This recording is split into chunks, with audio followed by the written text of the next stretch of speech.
Good morning children. अब इसका आप आखिरी भाग पढ़ेंगे। ये डायरी है, डायरी में जो उसके साथ घटा वो उसने उसका वर्णन किया है।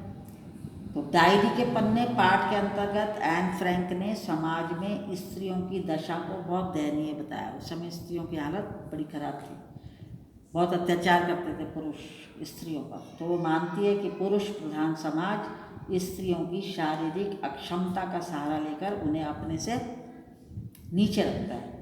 पर आधुनिक समाज में अब स्त्रियों की स्थिति पहले जैसी नहीं है।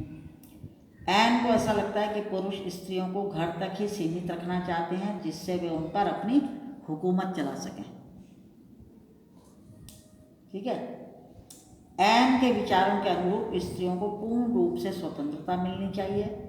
वह स्त्री जीवन को महत्वपूर्ण स्थान देते हुए स्त्री जीवन के अनुभव को अतुलनीय बताती है।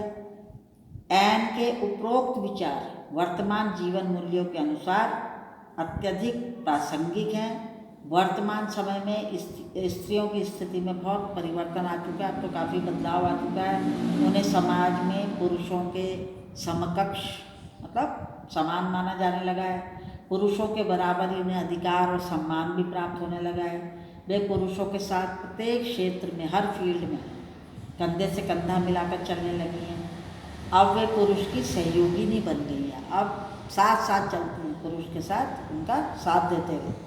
आजकल राष्ट्रपति, प्रधानमंत्री, निजी क्षेत्र की कंपनी की सीईओ, प्रबंध निर्देशक, अध्यक्ष, पायलट, सेना अधिकारी, पुलिस अधिकारी, सिविल सेवक, सभी प्रमुख पदों पर महिलाएं मौजूद हैं। तो उन्होंने अपने परिश्रम एवं बुद्धिमत्ता से समाज में उल्लेखनीय प्रसिद्धि प्राप्त की है। पुरुष वर्ग में भी यह समझ विकसित हो गई है कि यदि समाज को निरंतर उन्नति की ऊंचाइयों पर ले जाना है तो स्त्रियों का सहयोग आवश्यक है। ऐसा समाज भी मानने लग गया है। तो भारतीय नारी जीवन के संदर्भ में अनेक जीवन मूल्य लक्षित होते हैं। प्राचीन काल में अनेक नारियां शिक्षित थी तथा वेद मंत्रों की रचना भी करती थी। उनका दार्शनिक ज्ञान भी काफ़ी बढ़ा चढ़ा था। फिर मध्यकाल में नारी को दासी बनाकर रखा गया, बीच का समय जब आया। परंतु आधुनिक युग में नारी ने समाज के प्रत्येक क्षेत्र में उन्नति की है और वह पुरुष के साथ कंधे से कंधा मिलाकर समाज की उन्नति में पर्याप्त योगदान दे रही है। तो पुरुष समाज नारी के योगदान को अधिक महत्व नहीं देता था। भारत में आज भी गाँव में नारियों की जो दशा है वो बड़ी दयनीय है।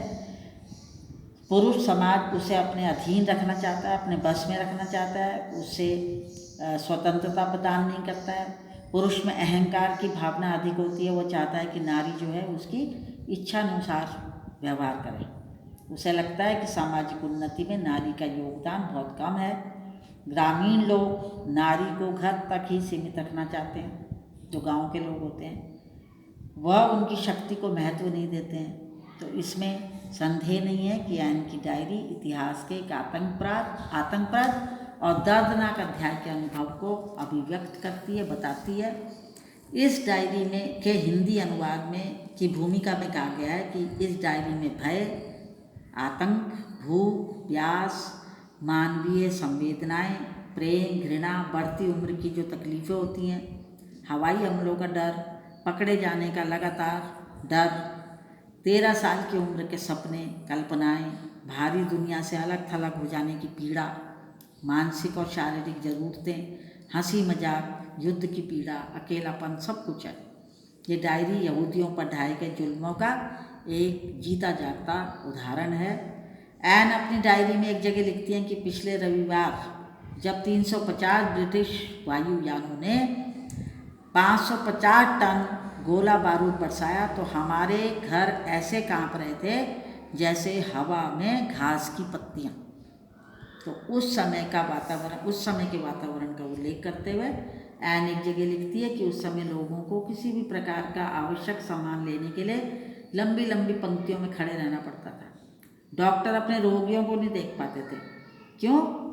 क्योंकि उस क्षण उनकी कारें और मोटरसाइकिल चुरा ली जाती थी। इतना ज़्यादा भय था उस समय।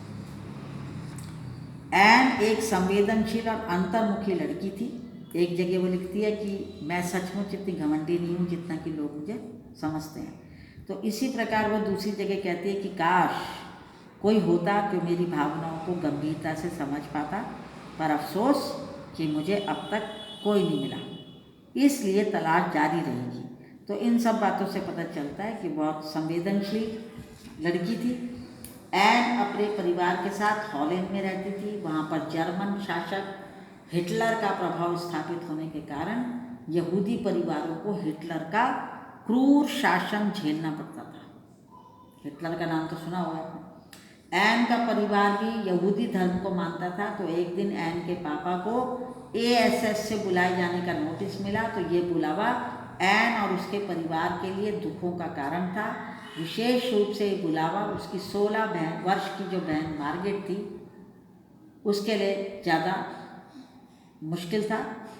एन के लिए एक बहुत बड़ा सदमा था। उसका परिवार इस घटना की गंभीरता को समझता था, इसलिए उन्हें तुरंत ही छिपने यानी अज्ञातवास में जाने का निर्णय लेना पड़ा ताकि वे बच सकें।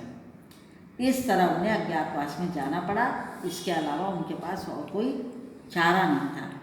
तो एन फ्रैंक की डायरी की विशेषता ये है कि ये लेखन की गहराई और नाजी दमन के दस्तावेज के रूप में अपना विशेष महत्व रखती है, क्योंकि ये डायरी इतिहास के एक सबसे आतंकप्रद और दर्दनाक अध्याय के साक्षात अनुभव का बयान करती है।